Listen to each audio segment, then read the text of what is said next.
ખેડા જિલ્લામાં ફૂંકાયેલા તેજ પવને તારાજી સર્જી 50 કિલોમીટરની ઝડપે ફૂંકાયેલા પવનમાં વૃક્ષો અને મકાન પડતા 3 લોકોના મોત થઈ ગયા। ઠાસરાના ગુમડિયા ગામે વૃક્ષ પડતા મહિલાનું મોત થયું।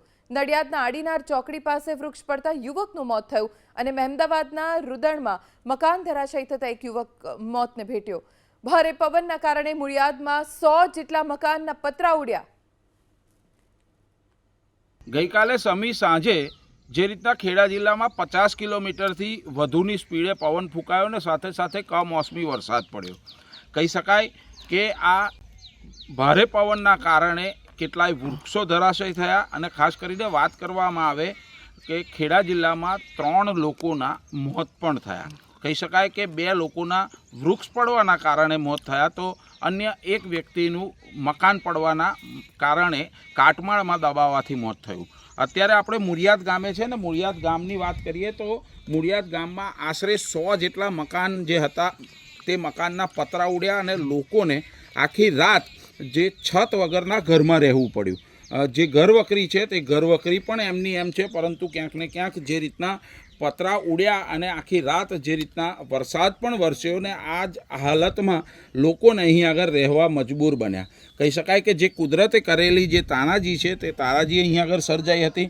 મહત્ત્વની વાત છે કે 3 લોકોના જે મોત થયા તેમાં ઠાસરા તાલુકાના ગુમડિયા ગામે થયું, ત્યારબાદ નડિયાદ તાલુકાના આડીનાર ચોકડી પર પણ વૃક્ષ પડવાના કારણે એક યુવાનનું મોત થયું। તો બીજી તરફ મહેમદાવાદના રુદણ ગામે જે રીતના મકાન છે તે મકાન ધરાશયી થતાં કાટમાળની નીચે દબાઈ જતાં 27 વર્ષીય યુવાનનું પણ મોત અહીં આગળ નીપજ્યું હતું। એટલે કહી શકાય કે તાનાજી તો સર્જાઈ, ખેડૂતોને પણ વ્યાપક પ્રમાણમાં નુકસાન થયું છે, પરંતુ આ જે પવન છે જે ભારે પવનના કારણે ખેડા જિલ્લામાં 3 લોકોના મોત થતાની સાથે જ જે તંત્ર છે તે દોડતું થયું હતું અને હાલ જે મૂળિયાદ ગામ છે તે મૂળિયાદ ગામમાં પણ તાનાજી સર્જાના દ્રશ્યો એવીપી અસ્મિતા અહીં આગળ પહોંચી અને જે રીતના દ્રશ્યો બતાવી રહી છે અને લોકોની જે વેદના છે તે વેદના દર્શકો સુધી પહોંચાડી રહી છે।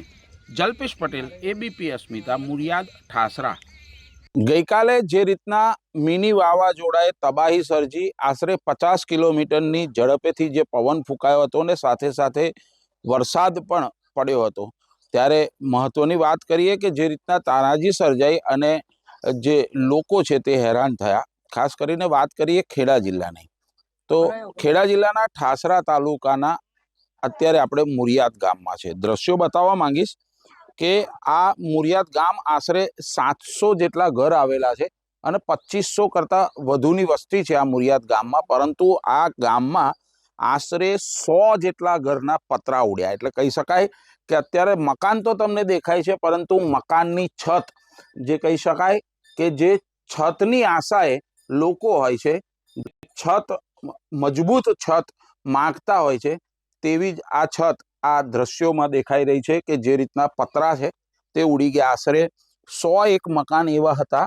કે જેના પતરા ઉડી ગયા, એટલે ઘરને માથેથી છત જ આખી ઉડી ગઈ, જેને લઈ મધરાતે જે રીતના વરસાદ વરસ્યો, પવન ફૂંકાયો અને જે આખી રાત જે ઘરના લોકો છે તે હેરાન થયા। આ દ્રશ્યો બતાવવા માંગીશ, આ ઘરવકરી છે અને આ ઘરવકરી પણ અત્યારે છત વગરની ઘરવકરી કહી શકાય, કારણ કે આ ઘરના માથે છત જ નથી।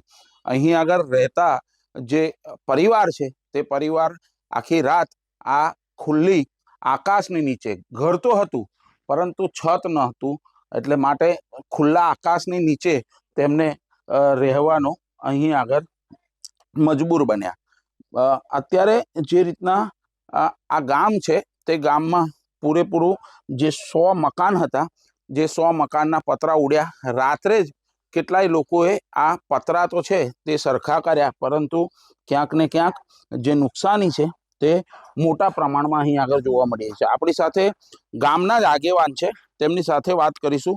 શું નામ છે તમારું? નરેશભાઈ કાળાભાઈ રાઠોડ। નરેશભાઈ, કેવી પરિસ્થિતિ હતી રાત્રે? રાત્રે પરિસ્થિતિ એટલે ભયંકર પરિસ્થિતિ હતી કે કઈ જવું ને કઈ રહેવું। ભેંસો એક બાજુ ભેંસો જોવી કે છોકરો જોવો કે આપણે જોઈએ, એમ કઈ રીતનું સાચવવું એ કઈ ખબર જ નથી પડતી। કેટલા મકાન એવા હશે કે જેના પતરાઓ માથેથી છત ઉડી હશે? લગભગ 100 એક મકાન ખરા એવા માટીની છત વાળા। કહી શકાય કે અત્યારે આ દ્રશ્યો બીજા બતાવવા માંગીશ કે જે પોતાની છત છે જે રાત્રે ઉડી હતી, પતરા હતા તે રાત્રે ઉડ્યા હતા, પરંતુ અત્યારે જે રીતના રાત્રે તો અંધારું હતું અને અંધારપટ પણ છવાયો હતો, પરંતુ અત્યારે વહેલી સવારે અજવાળામાં આ જે પતરા છે, જે પતરા તે મકાન માલિક છે તે ફિટ કરી રહ્યા છે. મહત્વની બાબત છે કે જે રીતના તાનાજી સર્જાઈ, ફૂલ પવન ફૂંકાયો, સાથે સાથે વરસાદ પણ પડ્યો. પવનની સાથે વરસાદ પડવાના લીધે જે મકાન છે તે મકાનની છત ઉડી અને લોકોને આખી રાત જે રીતના અહીં આગળ રહેવાની પણ તકલીફ પડી અને જે છત છે તેના પતરા ઉડી જવાના કારણે આખી રાત મકાન તો હતું પરંતુ છત વગરના મકાનમાં રહેવા મજબૂર બન્યા. જલ્પેશ પટેલ, ABP અસ્મિતા, ઠાસરા, મુરિયાદ.